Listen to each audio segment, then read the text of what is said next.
Welcome back.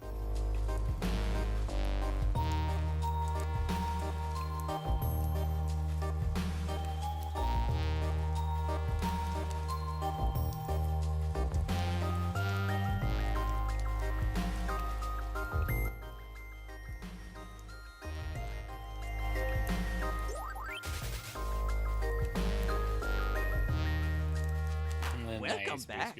My guy. What's up, dude? How's it going?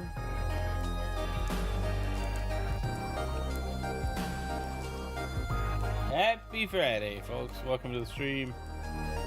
Welcome back. DBZ shirt. I love it. Dang it, GG. You gotta be quicker than that. You gotta be ready. I was running 13 minutes late today, apparently. Oh, man. Late night, long morning. Trying to make sure everything gets started. Ready to pounce. I would have been on time, but then when I started to play the music, my stream playlist, it was like, nope, not detected, and so I had to restart some stuff. Hey, Supersonic, good to see you this morning. Hello.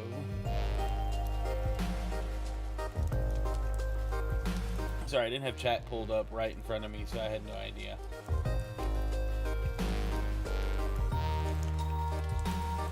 Alright. I like to make sure, like, X and TikTok chat is working.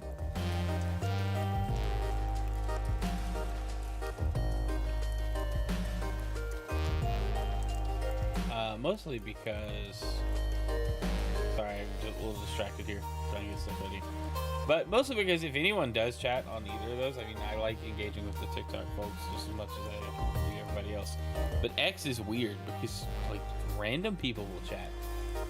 But I have no way to monitor, like, how many people are watching over there. It's, like, it's not very well integrated with stuff.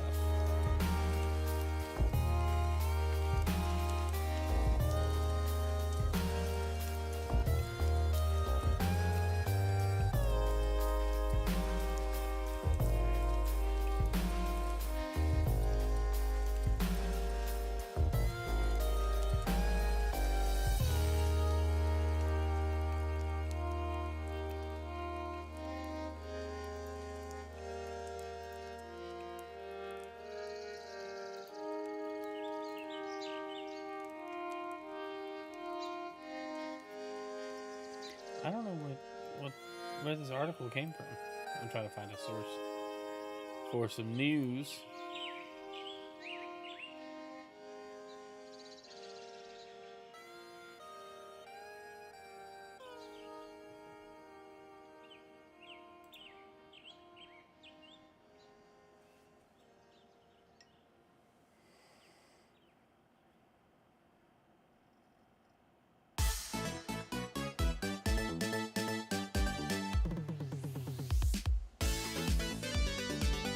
Alright, I don't know.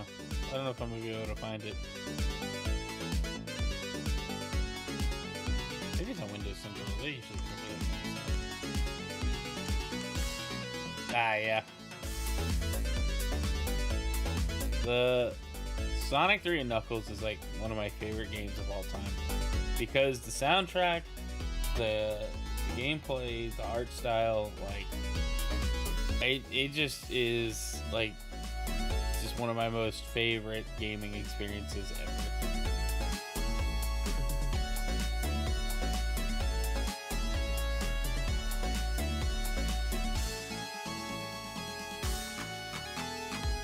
Sonic Wars just was clear, so challenge for yourself. Oh yeah? Hey Brent, good to see you. Video gaming for you, thank you. I do enjoy DBZ.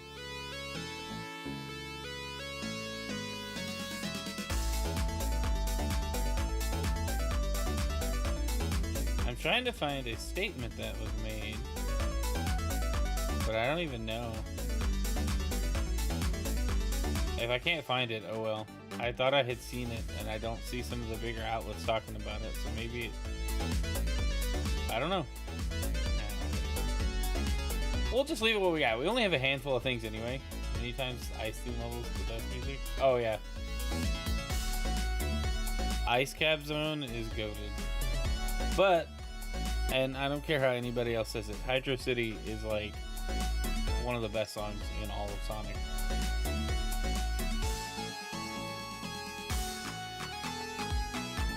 I love Lava Reef.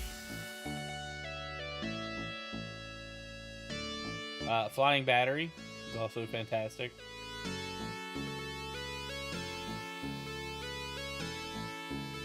I also really like Marble Gardens. Like, I think Marble Gardens has a whole vibe to it. And then, you know, of course, you have to mention the Doomsday Zone theme. You know, this legendary final boss fight, Sky Sanctuary. All the Sonic music, like all the music from Sonic 3 and Knuckles is really good. The 2-player songs for the Versus mode, fantastic. I feel like the ducking is a little odd to release. Maybe the music's just a little loud. I don't know. Maybe the ducking's actually working. I'm going to turn it down overall. I like this one too. All right. Good morning, everybody. How we doing? Happy Friday. We got a few game news articles to discuss. I think I'm going to start doing game news on Friday as well, for consistency's sake. Monday, Wednesday, Friday. That makes the Monday show a little easier to prepare for, because I will have covered some of this over the weekend. But also, you know, been doing some like back end brainstorming analytics stuff, and I feel like consistency is better than me just playing random games on Fridays. Now if we do a Friday night stream on a whim, that could be anything, but that could be any stream I do that isn't scheduled. We just have a jam session. That's kind of what, you know, that's what I was thinking. I'll just nod approvingly while everybody else plays an instrument. I don't bring anything to the table in terms of music. I wish I did. I wanted to learn several different instruments over the years and have not done any of them. But that one old guy that joined the LSU marching band at like 60 or 70 years old to play the sousaphone,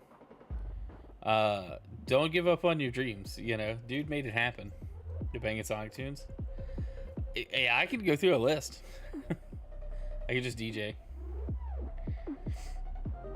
But anyway, all right. Well, let's jump into some articles then. We got a few. I'm gonna switch over to news mode and hit the. Well, let me change the playlist, because I can't have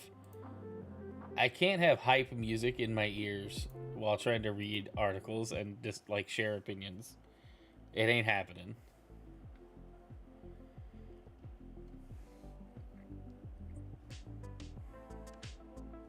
Okay.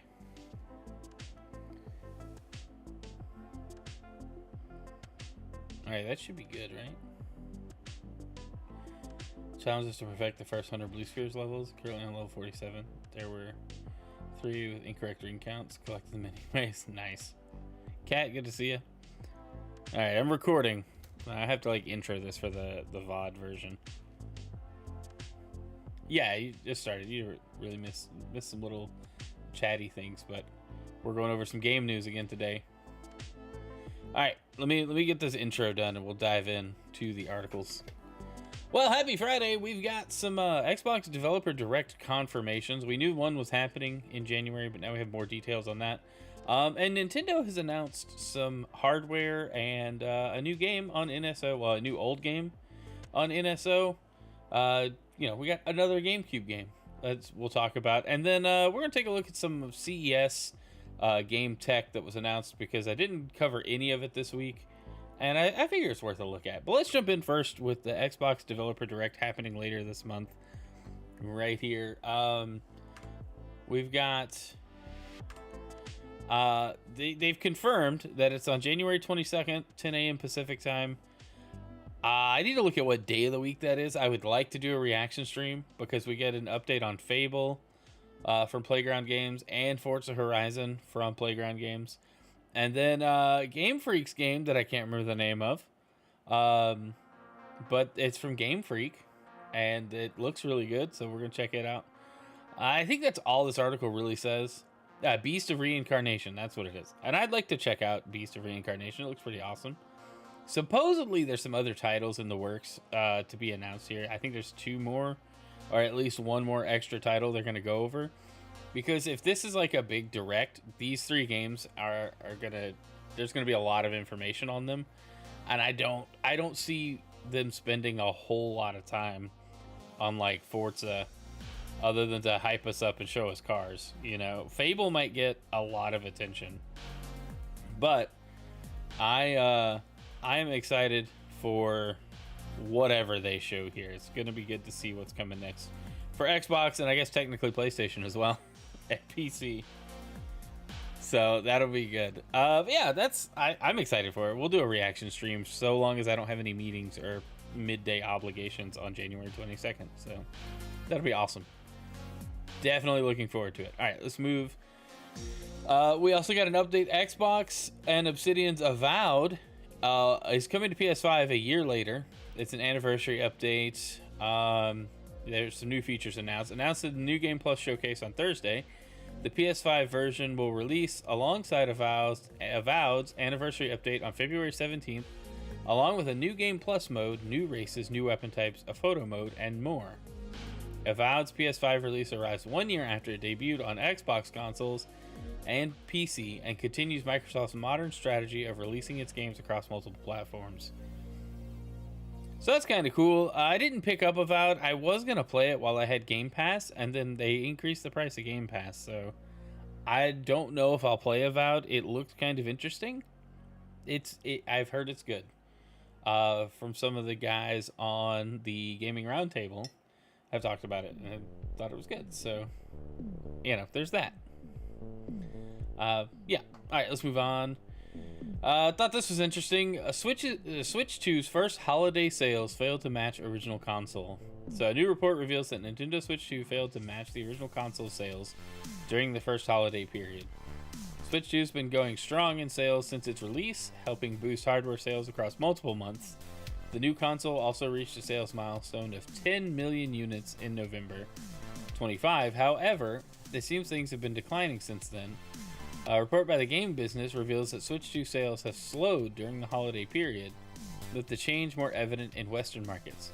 Switch 2 fell short by 35% in the United States when compared to the original Switch in the same period, 2017.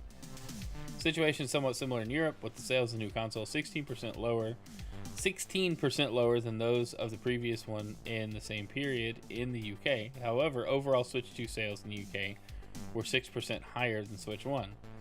I think it's just indicative of how expensive everything got towards the end of the year. And people are like, I can't afford things. You know, what do I do? Also, it could be just a new console sentiment right now. Games are expensive. People don't want to pay $80 or even $70 really for games. And so they're not going to. Families are, you know, having to budget a little tighter, and this shouldn't surprise anybody. Like this holiday season was bad for console sales all around, and so with that, that this is bound to happen. You know, even if like PlayStation sold well, it's still, I believe, lower than it has been across the board, just for everybody. And that's due to a lot of things. But I think people are just like, hey, gaming's getting expensive. And also, why would I buy new hardware right now? You know, everything, they're talking about PS6 already. PS6 discussion is in the news cycle. When is that going to happen? Well, now it might even be longer because of the AI and RAM shortage and all of that happening at the same time. But yeah, I'm not surprised by this. Anyway. All right, we got some new Joy-Con 2 colors. I thought this was worth mentioning because they seem committed to the black with the like undertone color instead of the old Switch Joy-Con method of the bright color with like black accents on it or any other color, because like the Zelda ones had different color buttons and stuff than normal. Anyway, I like the colors though.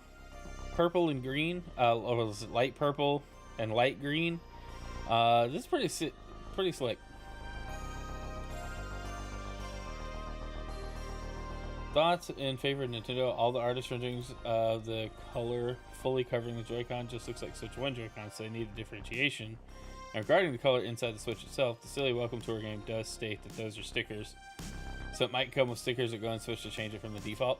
I didn't realize that would look like that, pulling that up. But anyway, I'm not so much concerned about the inside of the Switch matching. I could care less, right? I think that's there for people that don't know how the Switch works, or little kids who need a helpful reminder. I would like to get a set of these so that I have 4 Joy-Con 2s for stuff like Mario Party, but the Joy-Con 1s work just fine. But then everybody could do like the mouse mode games and the Switch 2 specific games for like Mario Party Jamboree. I think that's kind of my thoughts. I don't know. Am I gonna drop $100 on these, or am I gonna wait for maybe like a Zelda or Pokemon edition? That is a good question. I don't know. I might pick these up just so we have another set of Joy-Con 2s, and then yeah, that's what I did with the Switch 1. And then I might get rid of a set of Joy-Con 1s that I've got, because I've got like 3 sets of Joy-Cons for the Switch 1. And then I've got I got 2 Pro controller. I got a Switch 1 Pro controller and my Switch 2 Pro controller. So it's like I have a bunch of control options. It's not hard to figure out. It's just I've only got 1 Switch 2. So is it worth picking these up yet? I don't know. Especially when the Switch 1 controllers work with the Switch 2 just fine. I'm not that worried about it. VT, welcome back. But yeah, I think the colors look cool. I'm down. I'm wondering if the new Pokemon gets announced this year, is it going to get a special edition Switch 2 console? If that's the case, these might wait, right? I might pick up the special Pokemon edition Switch 2 instead, and then that'll be like my second Switch 2, and we'll retire my wife's Animal Crossing Switch 1. Or maybe not. I don't know. Maybe we'll hang on to it for posterity. I have no clue. Anyway, I think it's cool. People are getting upset about it. I agree, Will. They do have to look different than the Switch 1 Joy-Cons. But I think I like the subtle colors just personally over the top colors. I'm just curious how special edition Joy-Cons are going to work. Because I think they're shaped different enough that you'll know, like, this doesn't have a rail or any mechanism to slide it onto a Switch 1. It's also physically bigger than the Joy-Cons. It's wild Mario Tennis gets the first set of special edition. I don't even think these are special edition. I think these are just alternate colors, and they just coincided it with Mario Tennis because 4-player maybe is popular. You know? That's the only thing I could think. Yo, welcome in, Arrowlight Art, bringing in so many wonderful people this morning. We're live doing game news, just talking about the new Switch Joy-Con colors for the Switch 2, the Joy-Con 2s for the Switch 2. Anyway, welcome in, Raiders. Good to see ya. How was the stream? I hope everybody had a great morning. If you're new here, hit the follow button. Appreciate you being here. Let's move on. Maybe. Okay, Switch 2's latest GameCube game is now live, bringing the total to 8. So we got Fire Emblem Path of Radiance hitting the NSO library for GameCube for Switch 2. And I gotta say, I'm not a Fire Emblem fan, but this is awesome because this game is like $200 or more secondhand. And so the only other alternative would be to pirate it, which I would recommend doing. Don't pirate games. Don't pirate Nintendo games, especially. So this is an official way to actually play this game if you were even casually interested in it. Do Joy-Cons 2 work like the Wii remote nunchuck setup? They can in some games. They can in some. Some games it works really well to have them one in each hand. But yeah, anyway, I kind of spaced out there. Sorry. Yeah, So I'm really pumped for this. I'm surprised I didn't see like a trailer, but now I want to go look. And because this is how we can do this on the game news. I'm not gonna pull it up in front of everybody because I don't want to. Oh my gosh, move! We were stuck by my own design. I'm gonna see if Nintendo America posted a trailer on X. On eggs.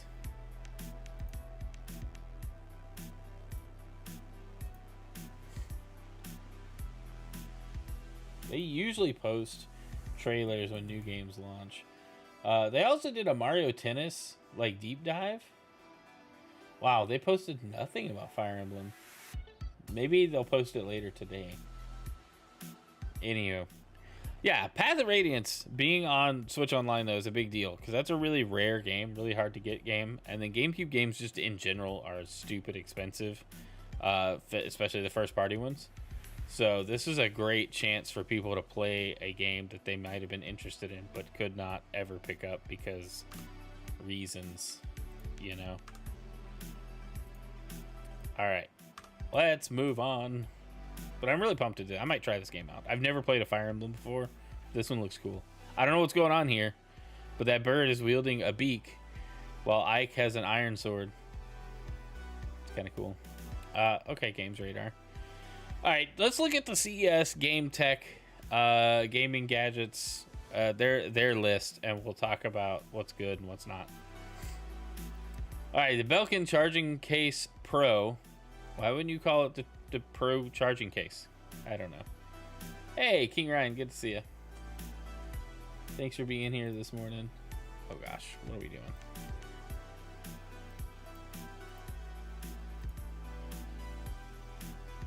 So this charges and stores the Switch, like transports it safely. That's pretty cool. I think they had something like that for the Switch 1. This thing here has got my attention. The Corsair Galleon 100 SD. It's basically the numpad is now a Stream Deck and has a bunch of customizable hotkeys and some dials and some screens. And I am very much into what this keyboard offers. It is stupid expensive though, and it's not wireless, which isn't a deal breaker, but I do like my cleaner setup of having like a wireless keyboard that I recharge, you know, maybe once a week.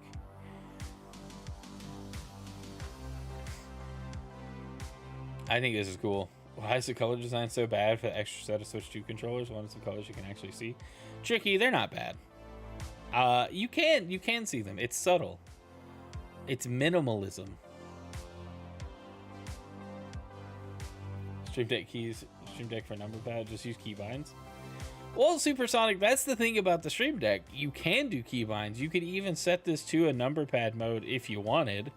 But I think this is super like convenient for a lot of things. Apparently it's gonna have like some really good game integrations too.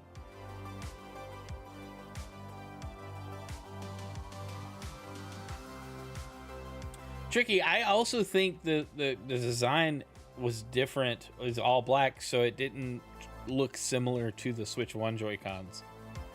Remember, the Switch 1 launched with like these bright, like candy color Joy-Cons, right? And they kept that trend up in every custom design after that. They were very bright and colorful, so I think toning it down sets it apart. It's more mature. But anyway, I thought it was cool. The Lego Smart Brick, which we did talk about a little bit, seems cool.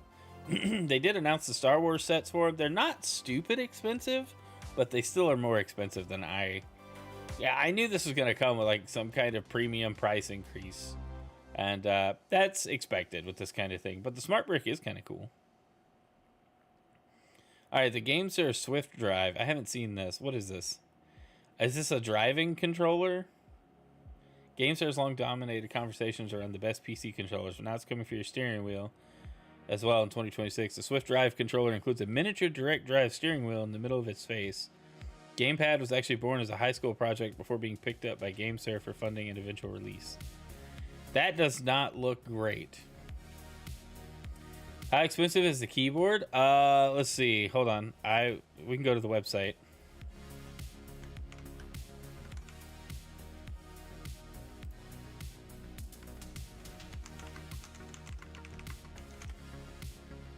All right.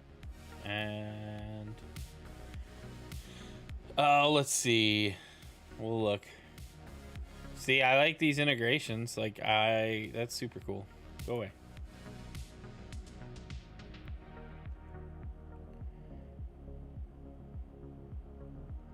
Oh wow, it's got alternate USB ports as well. That's awesome. Give me the price. Buy now.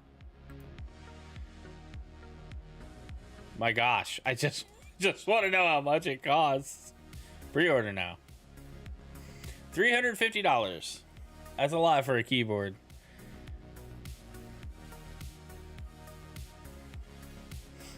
However, I mean, this is pretty tempting.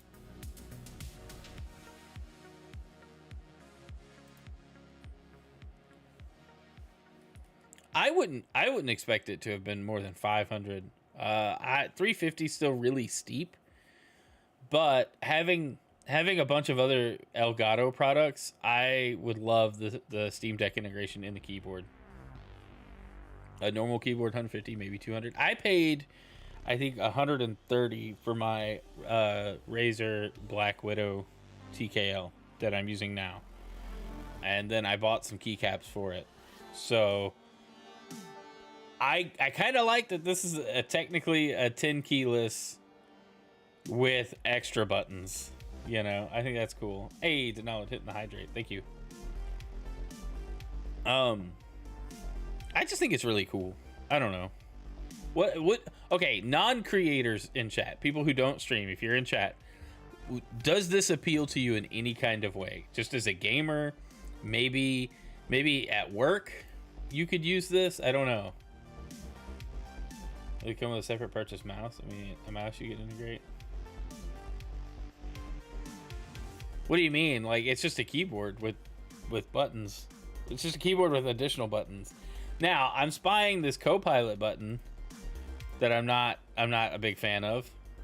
I would rather have right control that I never use. Stream Deck is indeed useful for work. Yeah, I agree. I wish my job would let me use my Stream Deck at work. It would be very nice to automate several tasks with Stream Deck. But we are locked down. Baby G, welcome in. Oh, good to see it. What is going on with my throat here? My voice cracked. Why? Why are we doing this? Be cool to be lost in how it works. It's really nice. Like, I have my Stream Deck set up for streams that, like, I do all of my transitions between scenes with hotkeys. Don't need that. Plus, I got a new keyboard that has special buttons to hotkey shortcuts. Yes, but do they have screens and widgets?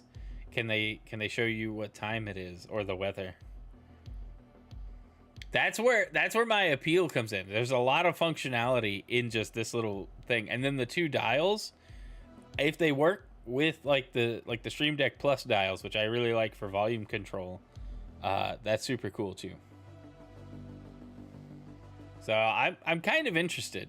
Maybe I throw it on the throne wish list that I don't use. All right, where were we on this thing?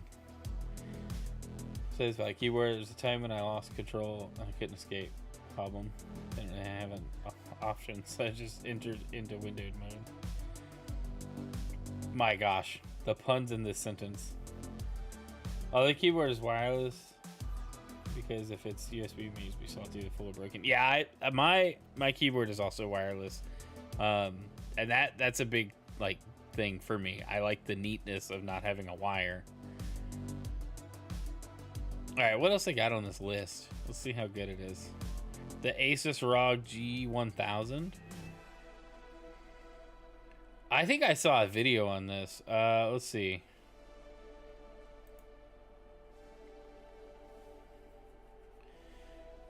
Yeah, this is kind of cool. I wish they had a video of this thing in action.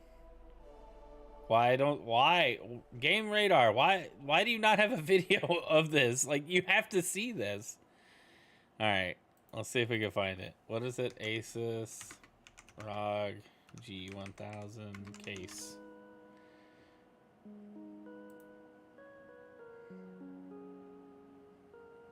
Yeah, sure. Go to the US website. I don't care. Okay. Oh my gosh, It's like everything has so many menus to click through. I don't know if you guys can tell from here. Let me zoom in. Nah, that's the wrong zoom. I done messed up. And I don't know if it's gonna play while zoomed. Loop. No? Maybe not. Yeah, whatever. If we can just find a... I hate this kind of marketing. Look at all... It's cooling. It's a cooling chamber. They call it the thermal atrium. It's your AIO slot. It's got a separate area, which is great. Like, I think it's cool. But the real gimmick is the hologram fans. It's not even gonna play, is it? Oh, jeez. I'm spending too much time on this. I don't know. The keyboard fit. You don't even use a computer. Asus ROG G1000. Alright, let's see. Here we go. Just we'll watch the short. ROG just revealed the world's first pre-built holographic fans at CES. This is the G1000 with a massive side hologram. Now, what I really like is the side and front hologram panels. It's just some big fan blades with LEDs. It's not super fancy, but it's enough. Holo fan and dual front holo fans. It can display any MP4, GIF, JPEG, or PNG, but it doesn't just look cool. This beast of a PC comes with an AMD Ryzen 9 X3D, ROG Astro RTX. Oh, it is a pre-built machine. An X870 motherboard, 128 gigabytes of RAM, and a massive 4 terabytes of storage. And to keep all that power cool, ROG use a tri-zone airflow.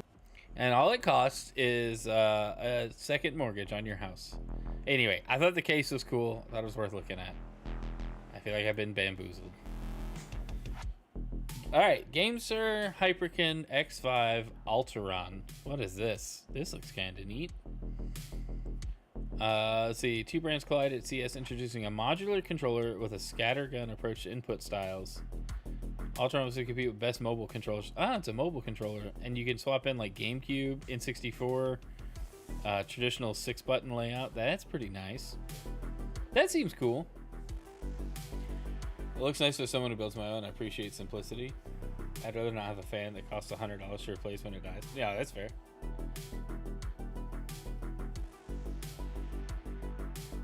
That sounds like an activation code.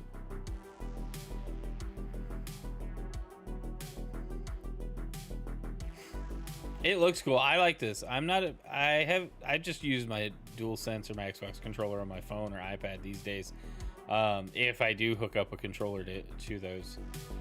But if I needed a mobile controller, this is kind of cool. Alright, 8BitDo flip pad. This is really neat. Again, why do they not have it linked to any videos or any other footage? This just connects to your like phone, and then you have like Bluetooth controls for emulators and stuff. I think that's super cool. The Lenovo Legion Pro rollable. Again, this is a video that... What is Games Radar doing? This is the worst article I have ever found. Anyway, the screen on this laptop rolls out into like a big widescreen, ultra-wide display. Super cool. Like it. It's super expensive. Want to get a stronger, better desktop PC, saving up performance over aesthetics. This is laptop number 5 for the last 10 to 12 years. Next time I want to move to a desktop and more capability. Yeah, for sure. Saving up's the wise thing to do right now because there's no telling what the market's going to look like by the end of the year. Alright, mod case for Switch 2. JSaux. I don't know. There's not enough pictures here. Like, I guess that's cool. As a good reason to be sitting next to Belkin on our wish list is more of a grip shell than a full clam shell. It comes packed with features to help alleviate some of the handheld shortcomings. Most obvious is the magnetic charger holder. Power bank itself isn't included. That's fine. Odd Ease Maxwell 2. Some headphones. Is that it? Oh my gosh, I thought there was other stuff. Alright, well. Alright, I guess that does it for the CES stuff then. Whatever. Alright, for our last little bit of this. Final Fantasy VII Remake lead feels a generational shift, with new Square Enix developers calling Final Fantasy XIII their childhood favorite, not 6. The company has been growing and changing. So it's a pro tip for life. After a certain age, stop asking younger people what their favorite game, movie, TV show, or anything else was growing up. You're just inflicting existential dread upon yourself. Naoki Yamaguchi, director of Final Fantasy VII Remake Trilogy, suffers a little bit from this, hearing how newer Square Enix staffers became fans of the iconic JRPG series through the 13th mainline installment rather than any of the PS1 classics. The company's been growing and changing as new employees come in, and the company just keeps going on, he explains to Gamer Braves below in an interview that's been further translated by Games Radar Plus. The younger folk who come in don't say Final Fantasy VI anymore, like when talking about the games they played growing up. They say, oh yeah, Final Fantasy 13 was my favorite. So it really does feel like a generational shift. Considering Final Fantasy 7 was my first, you and me both, Hamaguchi-san. Oh, this is the author. But then this stands to reason Final Fantasy 13 arrived in 2009, long enough ago to be a staple for any fresh-faced college graduates entering the games industry. Which makes sense. It's just time to feel old, you know? You talk about what your favorite system was growing up, and a lot of me and my age group will talk about the Super Nintendo, the Sega Genesis. We'll mention PS2, GameCube or Xbox, N64 or PS1. You know, obviously those 3 generations were very pivotal in growing up. But now you got like whole generations that are like, oh, I had an Xbox One as a kid. And it's like, you still are a kid. Shut up. The Xbox One isn't that old. And then you realize it is that old. And time isn't slowing down. But I just thought this was interesting kind of from the other side. These guys are hiring devs that are like, my favorite was Final Fantasy 13. And it's like, you're an adult, a working adult. You're supposed to like Final Fantasy 7 and 9, maybe 8. Anyway, well, that's all the articles I actually had for the game news today. It's just a Friday show. I was very lack of prepared for today, but it's something I'm gonna roll out now. I guess we'll do Friday news, but we'll hang out and talk. I'm gonna end the recording, so if you're watching this on YouTube after the fact, thanks for being here. Leave a like on the video. Comment on any of the things I talked about. Enjoy the rambling and fumbling around I did today. But thanks for being here. If you made it this far, I appreciate you. But we're going to go just hang out and chat a little bit while I end the rest of the stream. But anyway. I blew a kid's mind when I told him the internet came in cereal boxes. I know, right? We had discs that were sent to us.